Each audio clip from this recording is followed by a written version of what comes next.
Hello and welcome to the 21st Century Work-Life podcast. My name is Pilar and this show is, I think I'm going back to the very original tagline from 2014. It's a show about how the world of work and our attitudes to work are changing.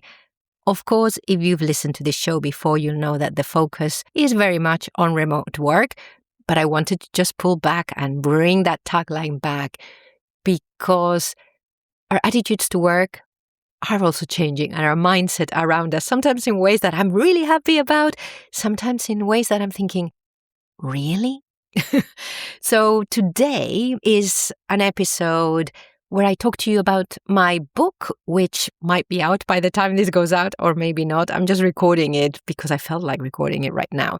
The book is called All the World's a Workplace, and the subtitle is Rediscovering Remote Work's Humanity Through Shakespeare's Dilemmas. I hope you like the subtitle. It took us a while to get to it.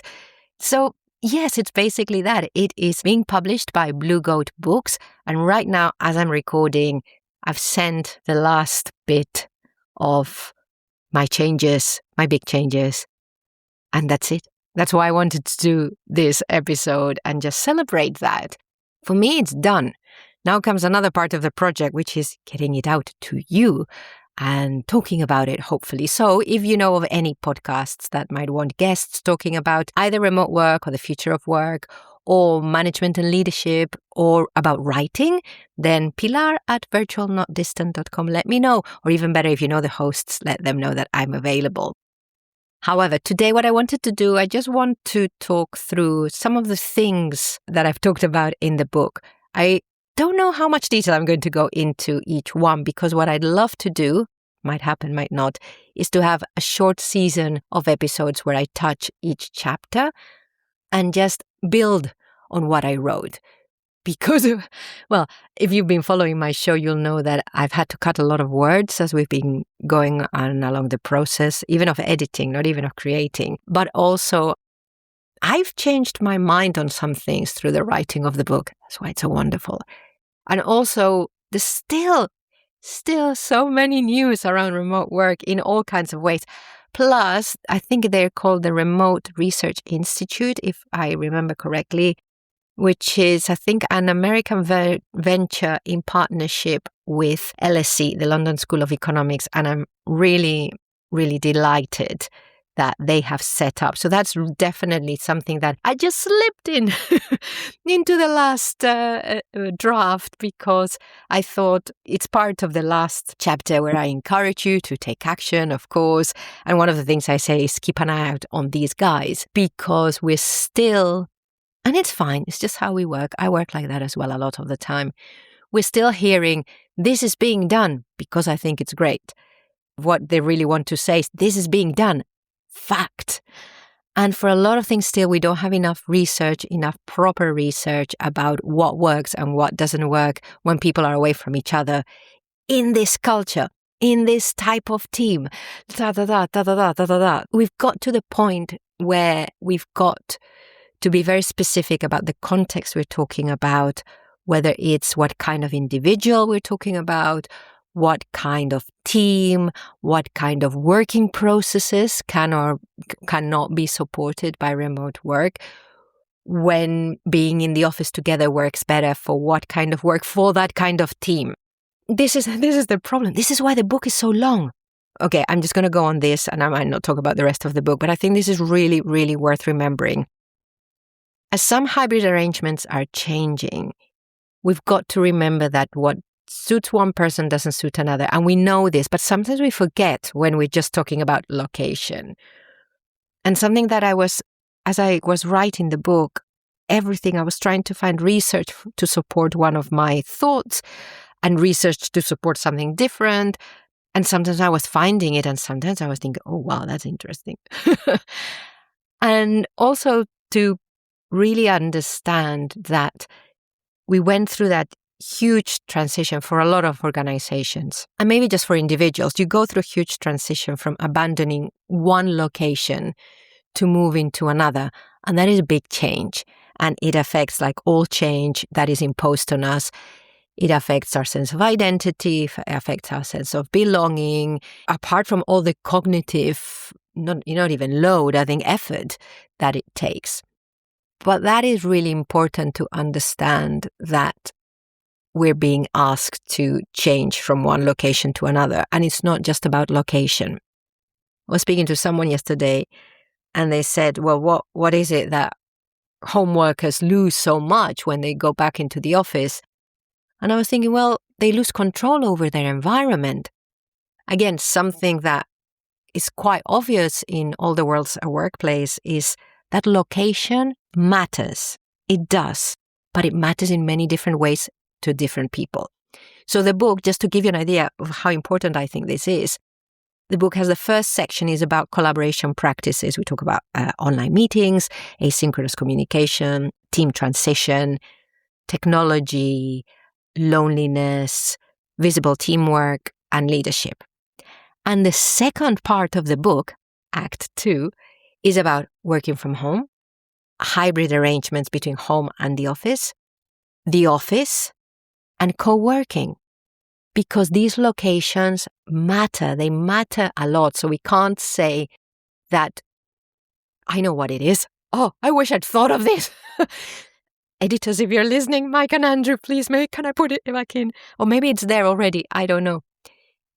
The work is location agnostic. The people are not.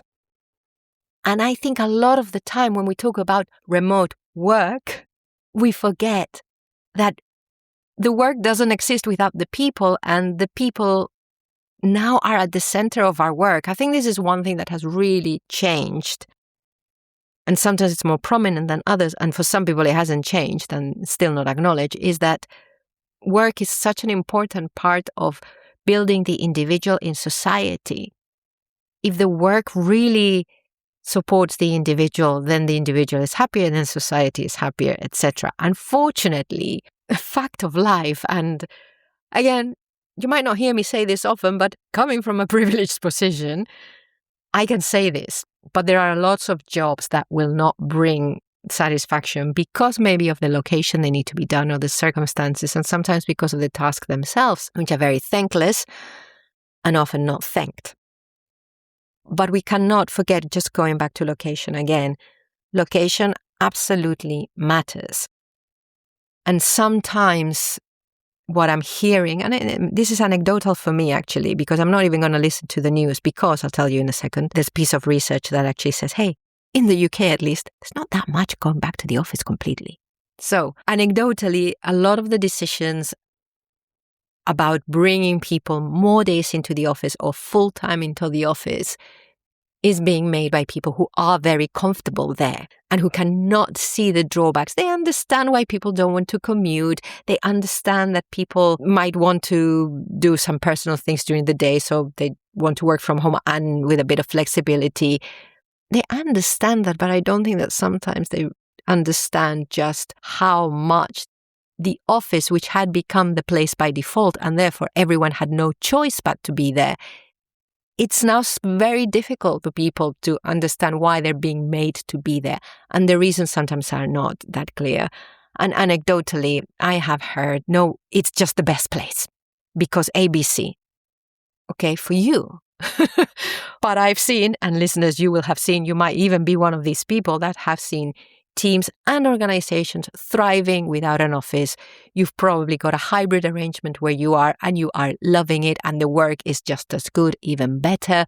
People are maybe happier or the same. Of course, not everyone's always happy, but we're coming from this narrative of, no, of course the office is the best place. Well, it doesn't. And we're forgetting sometimes that maybe some of the work looks like it can be done better, but actually if you're going to be losing the person eventually, then, well, you've got to make a decision, and that's fine.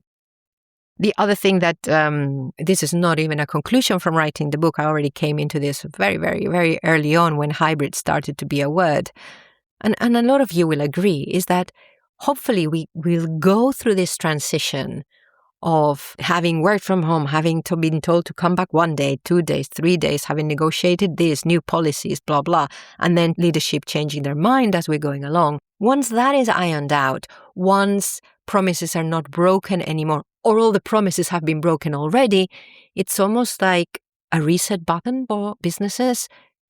Then you decide, we are going to be a 5 days in the office business. If that's what you want and you're leading this company and that's how you and your leadership team are going to work best, some of the leadership team, because we always talk like all the leadership teams are against remote work, and that's not true because they're also people. So there'll be diversity there. But anyway, if there has been an agreement at a leadership level that this is a place where you come to work and we're all together 5 days a week, you buy into that. And like everything, when you go for a job, well, you know the conditions and then you can decide whether that's for you or not. The same with fully remote. There might be some people who are stuck at the moment in fully remote jobs because the office of the company they were a part of when they joined decided to let go of their premises. Same story. Maybe they're not happy. Maybe it's really crushed their world. Well, from then on, remote companies that have set up as fully remote, one, hopefully won't be ashamed to say so and will be very open because now we've all accepted that it works well, have we? And they can say, no, this is how we operate. We don't have an office and our policy around co-working stipends is this. And this is what we do to support you to work from home, or we're sorry, we can't support you to work from home. The conditions of the contract are these. And we take jobs. Sometimes we're happier, sometimes we're not. Sometimes conditions are not as good as we would hope for. And then the hybrid thing, please, with the hybrid thing, we know this already. As long as we are clear what hybrid means. It's not just about location. It's about what kind of work we're expected to do where. It's about, is there schedule flexibility with that hybrid? How flexible is that hybrid schedule? Do teams get to decide? So maybe when I join, maybe the contract is 3 days a week at home or not in the office, but then the team changes or the team changes its goals for whatever reason, slightly, but then suddenly we are thinking that we might need more time together or more time further away from the office. Who knows? So again, is that clarity that we need that before we didn't, because before it was, okay, you're going to come into the office, it's at this address. From this time to that time, great. But hybrid is completely different and we just need a lot of clarity so that people's psychological contract is not broken all the time. Also, people are not working on assumptions. The other thing as well, the bit of research I was going to say, I think it was CIPD from last year, Chartered Institute of Personnel and Development. It was basically, just to give you the headline, they were saying there's been so many headlines hitting about X and Y company making everyone go back to the office. And we haven't really found much change since 2022. Maybe matter of days, as in you can be one day more or less there. Again, it is a very interesting space because it's still evolving, because now we have LinkedIn and the internet in general. So we hear more. One thing I did want to tell you, which I talked a little bit about in the book, and then I had to update it recently because I just thought, I wonder what. I don't know if you remember the CEO of Netflix, and his name has just escaped me. Never mind, sorry about that. Said just after the pandemic, when everyone was talking about continuing working remotely, he said that remote work was pure evil. And that made the headlines. And a lot of us were like, oh no, Netflix, the no rules company because they trust their employees to make the right decisions, all of this. And that was a big headline. And of course, I remembered that. So I stuck that in chapter 10, which is about what did I call it? It's not called the tyranny of the office. It's probably what I wanted to call it, but I'm not anti-office. You know that if you listen to this, but the way it's being presented and mandated just leads me to talk about it like that. So it is called Return to Office, Reclaiming Presence in These Office Days. The reason why it has that strange subtitle is because it's from the Shakespeare monologue, which is Richard III. Anyway, I was talking, something Reed. Okay. So I was talking about him when I was researching for this book, which has, of course, a big chunk of that chapter has the examples of return to office. And I thought, Netflix, I wonder what happened. And you know what happened to Netflix? Kudos to them. Kudos to whoever was making these decisions. If you go to their job section, there's about 28 jobs listed as remote US or whatever. So they still, of course, like many companies, you still have to be in a certain country, but still remote. And it depends on role. It depends on the team. So it depends on a lot of things, whether they can offer that post as remote, but it's there.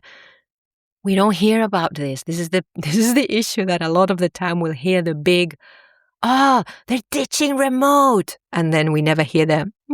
They've changed their mind. And kudos for changing their mind. And it's also all right if you decide the opposite way, that you're ditching the office and then eventually it might not work. Again, location is important.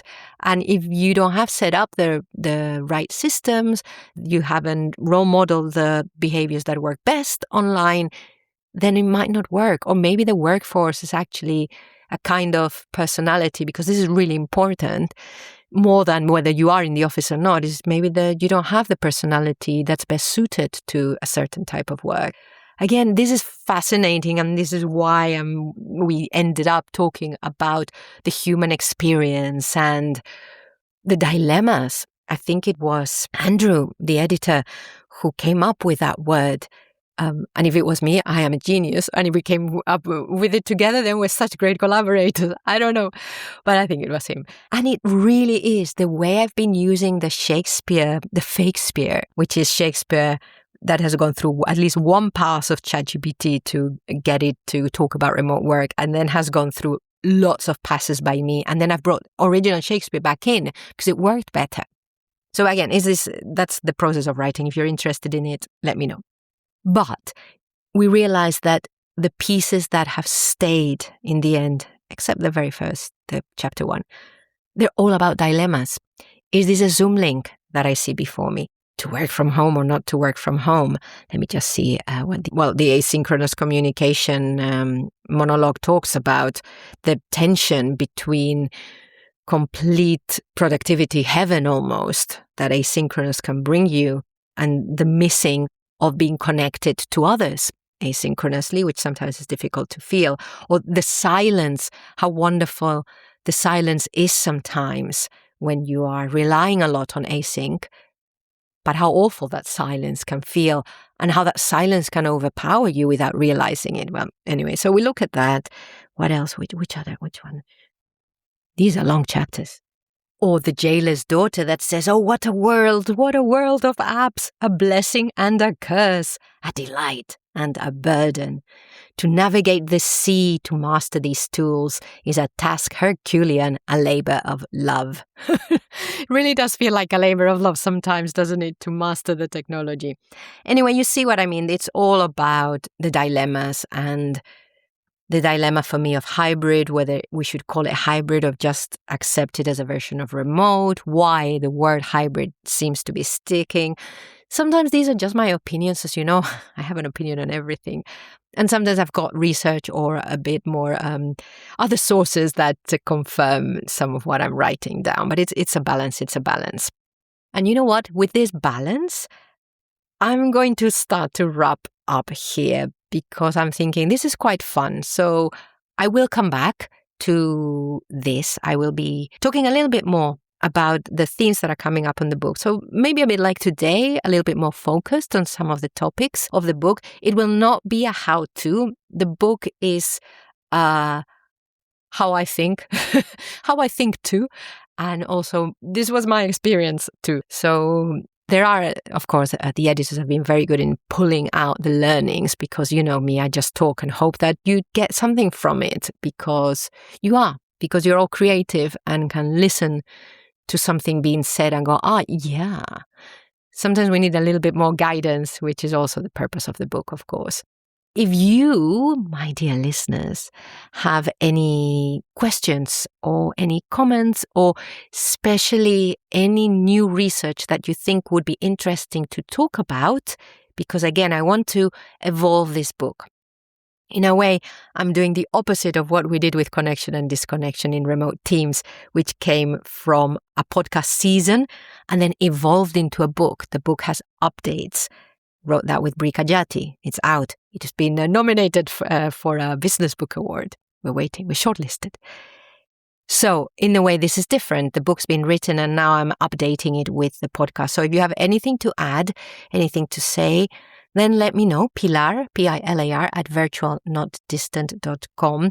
If you want to buy the book, well, as I'm recording, it's not ready for pre-order, but you can find a sign-up page over at virtualnotdistant.com. Look for the Coming Soon tab. Click on there, and there's a little thing where you can stick your email address, and I will let you know when it's out. That's all I'll let you know. The newsletter, I don't know. I'm sorry if you're expecting the newsletter, but I haven't written since January, I think. I need to get back to it, but I stopped. You know me. I just stopped being so involved in the other world, and I became very involved in the inner world, and now I'm coming out and borrowing myself out of my brain. So thank you so much for listening. Again, if it's the first time you're listening to this, well, welcome. My name is Pilar Orti. I'm on LinkedIn if you want to connect. And you can also just check out virtualnotdistant.com. And I'd love to hear from you, Pilar at virtualnotdistant.com. All right, wherever you are, whatever you're doing, whatever the weather is like where you are, have a really good time.